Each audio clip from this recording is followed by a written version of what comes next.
Hi everyone, मैं HS हूं और आप देख रहे हैं ज्ञान विज्ञान।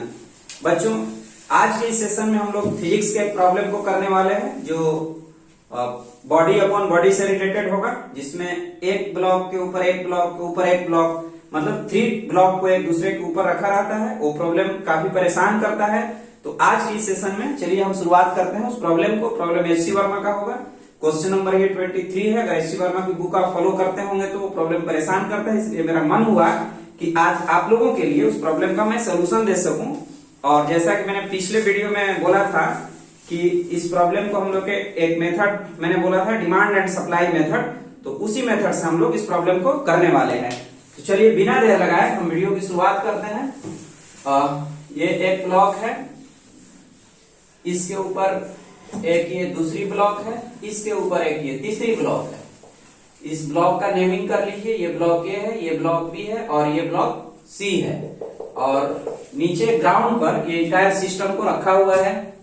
अब बच्चों, इसमें प्रॉब्लम दिया हुआ है कि बारी बारी से ब्लॉक 1 पर, ब्लॉक 2 पर, ब्लॉक 3 पर, मीन ब्लॉक ए पर, बी पर, सी पर बारी बारी से 10 न्यूटन की फोर्स को अप्लाई करता है और फिर ऑल द 3 ब्लॉक्स का एक्सेलरेशन हमसे पूछा है। तो चलिए सबसे पहले हम उस प्रॉब्लम का ये मैं लिख भी देता हूं कि एचसीवी क्वेश्चन नंबर 23 है ये। तो बारी बारी से फोर्स को अप्लाई करना है। 10 न्यूटन का फोर्स दिया हुआ है, F इक्वल टू यहाँ 10 न्यूटन है और सारे ब्लॉक्स का एक्सेलरेशन निकालना है। मैंने पिछले क्लास में डिमांड एंड सप्लाई मेथड बताया था, उसी मेथड को यहाँ पर अप्लाई करते हैं। तो 10 न्यूटन के फोर्स को सबसे पहले 1 पर, ब्लॉक ए पर लगाना है। और यहाँ का म्यू वैल्यू दिया है, आप बुक देखेंगे तो 0.2 होगा और यहाँ का म्यू वैल्यू दिया है 0.3। ओके, इस ब्लॉक का मास दिया है 2 kg, इस ब्लॉक का मास दिया है 3 kg और इस ब्लॉक का मास दिया है 7 kg। 7 kg आप बुक देखेंगे तो शायद यही डाटा है। डाटा कुछ भी हो, आप देखिए प्रॉब्लम को। तो सबसे पहले हम क्या मानते हैं, जो मैंने डिमांड एंड सप्लाई मेथड बताया था पिछले वीडियो में, तो सबसे पहले हम लोग मान लेते हैं कि सारा ब्लॉक का एक्सेलरेशन ए है और ये मानते हुए हम मोशन का इक्वेशन लिखते हैं। अब सबसे पहले हम फोर्स ब्लॉक ए पर लगाते हैं। जब फोर्स ब्लॉक ए पर लगेगा तो ए पर फ्रिक्शन बैक की ओर काम करेगा और इन दोनों के बीच का जो फ्रिक्शन है वो बी पर फॉरवर्ड की ओर वर्क करेगा। फिर चूंकि यहां से फ्रिक्शन इस पर आगे की ओर लग रहा है तो बी और सी के बीच का फ्रिक्शन बैक में लगेगा और सी वाला फ्रिक्शन फॉरवर्ड लगेगा। तो मतलब ये हुआ कि अगर हम ए पर फोर्स लगाते हैं तो कुछ इस तरह का सिचुएशन डेवलप होगा, जो कि हम लोग डायग्राम में देखेंगे, जो कि हम लोग डायग्राम में देख रहे हैं। क्या देख रहे हैं? यहां देखो, यहां अगर 10 न्यूटन हम अप्लाई करेंगे तो आप ध्यान से देखो क्या होगा। ये ब्लॉक ए है तो यहां पर लिखो ए है, ये बी है और सी है। तो जब इसको आप खींचना चाहोगे तो इस दोनों ए और बी के बीच का जो फ्रिक्शन होगा ए पर बैक डायरेक्शन में एक्टिव होगा। ये ए पर ये फ्रिक्शन बैक डायरेक्शन में एक्टिव होगा और यही फ्रिक्शन इस पर फॉरवर्ड डायरेक्शन में एक्टिव हो जाएगा। ओके, अब बी और सी के बीच की स्थिति को देखो। क्योंकि बी पर ये फ्रिक्शन आगे लग रहा है तो बी और सी के बीच वाला जो फ्रिक्शन होगा इस पर पीछे लगेगा। इस फ्रिक्शन को F2 नाम दे दो, इसको F1 दे दो और यही फ्रिक्शन बी और सी के बीच वाला फ्रिक्शन अब सी पर आगे लग जाएगा। तो इस तरह से सारे फ्रिक्शन को हमने ड्रॉ कर लिया। इसके बाद हम मोशन का इक्वेशन लिखते हैं। ये 2 kg की ब्लॉक थी, ये 3 kg है और यहां पर 7 kg है, 7 kg है। ओके, अब इसका इक्वेशन लिखते हैं। तो इसका इक्वेशन हो जाएगा ब्लॉक ए का 10 minus F1 equal to 2a, फिर 3 kg वाले का F1 minus F2 equal to 3a और इसके बाद 7 kg वाले का F2 इक्वल टू हो जाएगा 7k। देखो F1 कैंसिल, F2 कैंसिल, तो बचा 10 इक्वल टू 12a, मीन ए का value 10/12 metre per second square होगा। मतलब ये हुआ कि अगर ये तीनों ब्लॉक एक साथ चलता है तो इसका acceleration 10/12 metre per second square होगा। अब हम लोग देखेंगे कि ये 10/12 metre per second square acceleration लाने के लिए फोर्स F1 की क्या जरूरत होगी और F2 की क्या जरूरत होगी। ओके, तो F1 की हम वैल्यू पहले निकालते हैं इस इक्वेशन में रख करके। इसको इक्वेशन ए, ये इक्वेशन बी और ये इक्वेशन 3। तो F1 की वैल्यू हम लोग निकाल लेते हैं।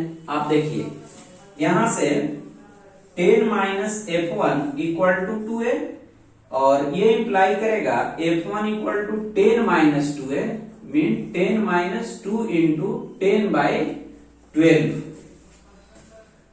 तो 2120, ये 100/12 न्यूटन आएगा इस F1 की वैल्यू। लेकिन यहां पर F1 मिल कितना सकता है, तो 4 न्यूटन, और ये 4 न्यूटन से ज्यादा है। तो चूंकि फोर्स 4 न्यूटन से ज्यादा है, मतलब जो F1 का डिमांड है वो ग्रेटर है जितना वहां से सप्लाई है। तो F1 जो डिमांड यहां पर बन रहा है कॉमन एक्सेलरेशन के लिए, ये है 100/12 न्यूटन। ये जो लेस देन है वहां के सप्लाई से, वहां का सप्लाई आप म्यू इंटू नॉर्मल करके निकालो तो म्यू 0.2 है और नॉर्मल का वैल्यू यहां पर 20 हो जाएगा। तो वहां 4 न्यूटन का है, सप्लाई 4 न्यूटन का है, तो ये छोटा है। तो इस तरह से जब आप इस पर फोर्स लगाएंगे तो ये स्लाइड, ये साथ में नहीं चलेगा, ये सिस्टम साथ में नहीं चलेगा, क्योंकि इसके लिए F1 की जरूरत थी कितना, 100/12, तो ये अलग चलने लगेगा। तो इसका मतलब कि ये अलग चलने लगेगा, फिर ये 2 ब्लॉक का एक सिस्टम बन जाएगा। तो अब इसके बाद हम लोग ये श्योर हो गए कि ब्लॉक ए अलग चलने लगेगा, मतलब सेपरेट हो जाएगा। नाउ अब हम लोग देखते हैं, अब इस 2 ब्लॉक को आप ड्रॉ कर लीजिए।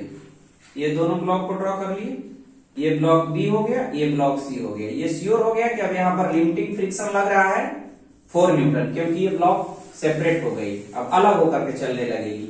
वहां का फ्रिक्शन अलाउ नहीं कर रहा है साथ चलने के लिए, 4 न्यूटन हो गया। और यहां पर अब इस दोनों पर हम लोग काम करेंगे। ये 4 न्यूटन का फोर्स लगा, ये फ्रिक्शन इस पर बैक में लगेगा F2, और ये लगेगा फोर्थ में। अब इस दोनों का इक्वेशन लिखते हैं। ये 3 kg की ब्लॉक है और ये 7 kg की ब्लॉक है, तो इसका इक्वेशन हो जाएगा 4 minus F2 equal to 3a, और इसका इक्वेशन होगा F2 इक्वल टू 7a, ये कैंसिल हो गया। 4 equal to 10a, mean a equal to 0.4 metre per second square हो गया। मतलब अगर हम ये दोनों एक साथ चलता है तो इसकी acceleration 0.4 metre per second square होगा। अब इसके लिए F2 की कितनी जरूरत है, फ्रिक्शन की कितनी जरूरत है, इस वैल्यू को हम लोग देख लेते हैं। तो यहां पर F2 equal to 7 into a, mean F2 equal to 7 into 0.4, 2.8 newton की जरूरत है। मीन F2 जो डिमांड कर रहा है, जो डिमांड है वो कितना है, डिमांड है 2.8 न्यूटन का। लेकिन यहां सप्लाई कितने का है, तो सप्लाई है, चूंकि यहां पर दोनों नॉर्मल 20 प्लस 30, ये मिलकर यहां पर नॉर्मल एडजस्ट कर रहा है, तो नॉर्मल यहां पर 50 न्यूटन का हो जाएगा। तो F2 सप्लाई भी यहां पर देख लेते हैं कि हमारा सप्लाई वहां पर बन रहा है 0.3 इंटू 50, मीन 15 न्यूटन का यहां बनेगा। तो F2 डिमांड लेस देन है F2 सप्लाई से। इसका मतलब ये हुआ कि ये दोनों ब्लॉक साथ में चलेगी, ये दोनों ब्लॉक साथ में चलेगी, और इसका acceleration 0.4 metre per second square हो जाएगा। और F1 का जो एक्सेलरेशन होगा, क्योंकि F1 सेपरेट होकर चलेगा, तो सो यहां पर लिख लेंगे कि B and C move together, B and C move together, ये दोनों साथ में चलेगा। अब इसके बाद हम तीनों का एक्सेलरेशन लिखते हैं। तो हमें B और C का तो मिल गया, क्योंकि ये कॉमन एक्सेलरेशन से ही चलेगी। तो B और C का acceleration 0.4 metre per second square हो जाएगा, और A का एक्सेलरेशन निकालने के लिए 10 आगे लगा देंगे और 4 न्यूटन पीछे लगा देंगे। नाउ एक्सेलरेशन ऑफ A होगा 10 minus F1 by mass, mean 10 minus 4/2 कर लेंगे, तो ये आ जाएगा 3 metre per second square. And acceleration of B equal to acceleration of C equal to 0.4 metre per second square. अब आपसे ये क्वेश्चन पूछ सकता था कि इस केस में F2 कितना लग रहा है, तो हम F2 की टोटल वैल्यू जो 50 न्यूटन है वो नहीं होगा। अब चूंकि ये दोनों साथ चल रहा है तो यहाँ स्टैटिक फ्रिक्शन लगेगा और उस फ्रिक्शन का वैल्यू हम इस इक्वेशन में acceleration of b acceleration of c का जो वैल्यू आया है उसको रख करके निकाल सकते हैं। मतलब ये हुआ कि जो F2 हो जाएगा, F2 होगा वो 3 इंटू F2 जो होगा वो हो जाएगा, इस पर F2 लग रहा है, इसका इक्वेशन होगा F2 इक्वल टू 7 है, तो 7 इंटू 7 इंटू ए का वैल्यू 0.4 है, तो ये 2.8 न्यूटन हो गया। तो इसलिए F1 इक्वल टू हमारा आंसर होगा, यहाँ पर आंसर मैं लिख दे रहा हूं, acceleration of A 3 metre per second square, acceleration of B equal to acceleration of C 0.4 metre per second square, friction 1 मतलब ए और बी के बीच का जो फ्रिक्शन होगा वो टोटल एक्टिव है तो 4 न्यूटन हो जाएगा, and friction between b and c will be equal to 2.8 Newton.